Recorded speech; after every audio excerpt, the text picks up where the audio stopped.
Hey everyone, and welcome back to the channel. So in today's review, let's take a look at the Maserati Ghibli Modena. Huge shout out to Hendrik Mini for providing this exotic sedan for me today. Take a look at their website, that link is down in the description. This Modena had an original MSRP over $100,000. Now with 800 miles on it, it is going for just over $61,000. So this is definitely a bargain of a sedan to pick up. And then underneath the hood, this is powered by a 3-liter twin-turbo V6. Paired to an 8-speed automatic, it pumps out 424 horsepower, 428 pound-feet of torque. This model here is rear-wheel drive, weighs in around 4,100 pounds. It'll do 0 to 60 in 4.7 seconds. Top speed is 178 miles an hour. It also has a fuel capacity of 21.1 gallons. You'll expect to see 18 miles per gallon in the city, 25 out on the highway. This also has a wheelbase of 118 inches. Its overall length is 195.7. It has a width of 76.6. A height of 57.5, and its ground clearance measures in at 4.7 inches.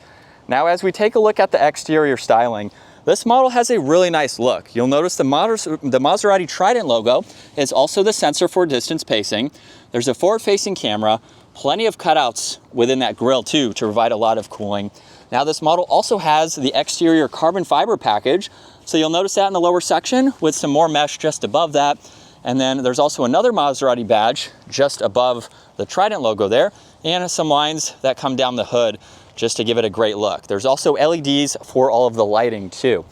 Now this also has a staggered setup for the wheels, which are finished off in gloss black with a multi-spoke design. There's the red brake calipers. You'll notice Modena just behind that tire, along with the 3 trim accents. There's also more carbon fiber for the mirrors, which have a camera and a turn signal. There's a sunroof up top, gloss black for all the window trim, and then some very nice lines that run down the side. This also gets carbon fiber door handles too, which is a neat touch. And you'll notice another Trident logo just behind that window. Now in back, more carbon fiber for the trunk mounted spoiler.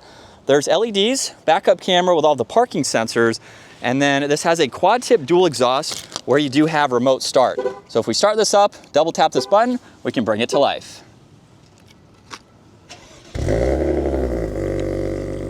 And then you just hold on that same button, and that is how you can shut the vehicle off. Now you can also use the button on the key fob or the button up underneath to open up the power trunk. Now this has a good bit of space in the back. You can also fold down the back seats if you need a little bit more storage. There's no storage underneath the floor.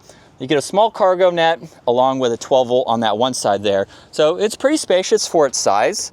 And then you have 2 buttons up top to either just close the trunk or to lock the vehicle.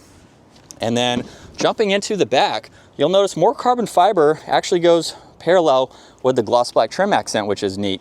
There's even more on the door panel, along with all the leather and stitching, Harman Kardon for the audio.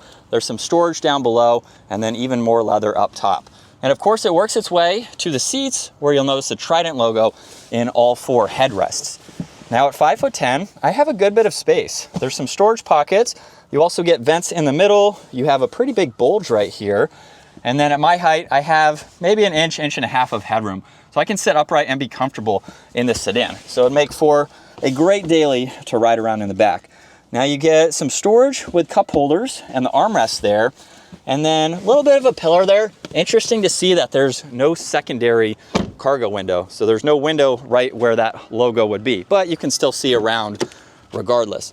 So up front, you'll notice the power folding side mirrors, all of the window adjustments, some more storage, and then carbon fiber and leather, and same design for these front seats as you saw in back. Now, once inside, we're greeted with this solid and perforated leather steering wheel. You'll notice the cruise control settings on the left side, along with distance pacing.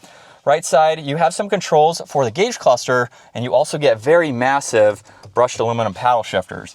Now to start this up, that's actually over on the left side. So with my foot on the brake, let's bring this back to life.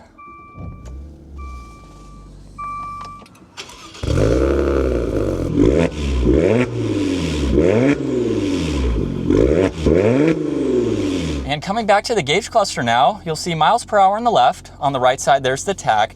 And then using those arrows on the right side of the steering wheel, this is how you can go through all of this information. Now, if you're familiar with Dodge, Jeep, and Chrysler products, this is the same technology. It is borrowed straight from that and put into this Maserati.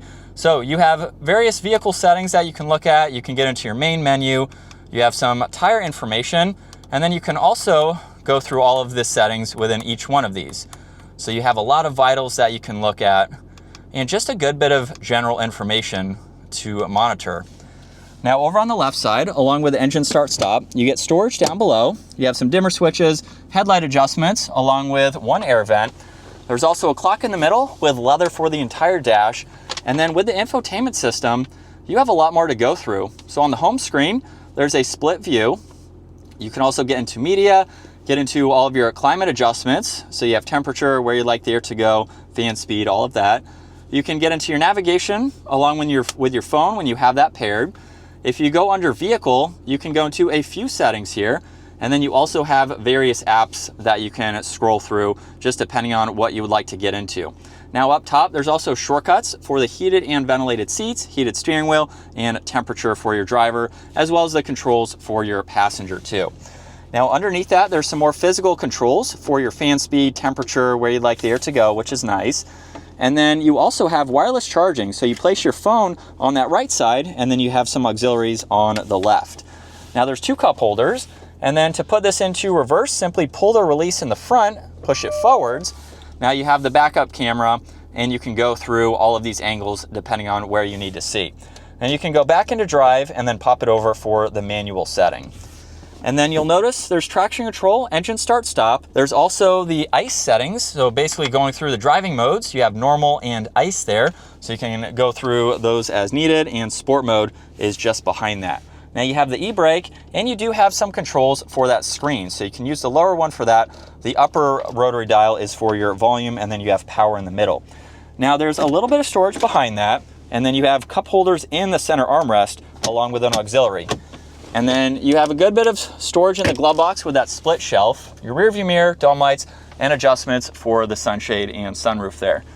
And then you have a pretty good amount of visibility over both shoulders. As we set up behind the wheel now for this Maserati Ghibli, I forgot to mention that it has memory seats for your driver as well as an Alcantara headliner.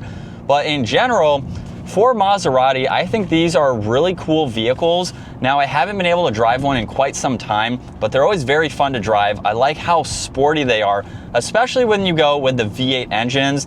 It just gives you a very performance feel. With the V6, I mean, I would say you can still get that just in a different exhaust note with this car. You have very large column-mounted paddle shifters, which you see in far more exotic vehicles than Maserati. And they're very quick too in the shifting. So with this model, 2024, from what I've seen, is going to be the last model year for the Ghibli. I could be wrong, but from what I have seen, it looks like that is going to be the case. And if you are looking to get one, I suggest going used like this. The depreciation hit with 800 miles is very insane to see. I would say that this is probably up there in the top 2 or 3 with the depreciation of buying a brand new vehicle. But even with that, I mean, buying this on the used market, this is going to be a fantastic car just because of what it has to offer. Now, it's all the Dodge products, of course, so it's easy to use. It's easy technology if you're familiar with those brands and going through all of this tech, but you get an exotic car at the same time with all of those tech features. So it's an interesting blend to see. I believe Maserati got the previous generation or years as they were going up from the Dodge products they were able to put into their vehicles. So it took a while to get even a large screen like this. But in general, driving this, it seems very nice. It's very comfortable and smooth. It would make for a great daily driver. It's got a lot of space, a lot of nice premium materials, especially for this model. So there's a lot of different trim levels that you can get for 2023, and I believe 2024, they kind of condensed it into the Modena for the V6. And if you went with the V8, it was a different trim level, of course. So just depending on the engine and what you want to spend on your family style sedan. But if you're looking for something that's definitely kind of under the radar, a little bit more exotic and sleek, the Maserati is a good option for that. It's just a hard pill to swallow when you buy one brand new. So just do your research, know what you're getting into, if this is a vehicle that you want to buy. But in general, seems to ride and drive very nicely, and you do have a few different driving modes. So if going into normal now, down into second gear, there's no pops in that exhaust, and it's not quite as loud. So we do have that active exhaust to give you a little bit more of a sporty feel. So we're still in sport mode, second gear. Here we go. And with a mild acceleration, plenty of power to get this up and moving, and you have a lot of potential for this car. I really do like these paddle shifters too. It just gives you more of that almost supercar vibe in the sedan with having the columns, since they're not just little paddles behind it. Instead of having the paddles, this has your volume and tuning adjustments located there. So you can easily use those and then reach around and grab these paddles. But this is what it's like to drive the Ghibli, possibly the last year for this sedan. I'm not sure Maserati's direction really with any of their cars. I don't really follow the brand too often since I don't get to film them a whole lot. But regardless, I think it's a really cool vehicle and one that is just exotic looking, minus the interior tech, but definitely something that would be fun to drive as long as you are buying a really nice used model. But it's very quiet. It's pretty refined feeling too. So from Maserati, you expect more of a luxury focused vehicle from the brand, but you can still get some sporty characteristics and aspects to them, just like with every other luxury brand in offering some sporty performance models. And in terms of its maneuverability, pretty tight in the steering there, so we were easily able to turn around.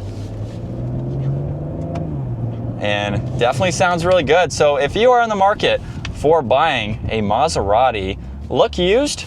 You can find some pretty brand new models for a relatively good price. And we'll do one last acceleration for today.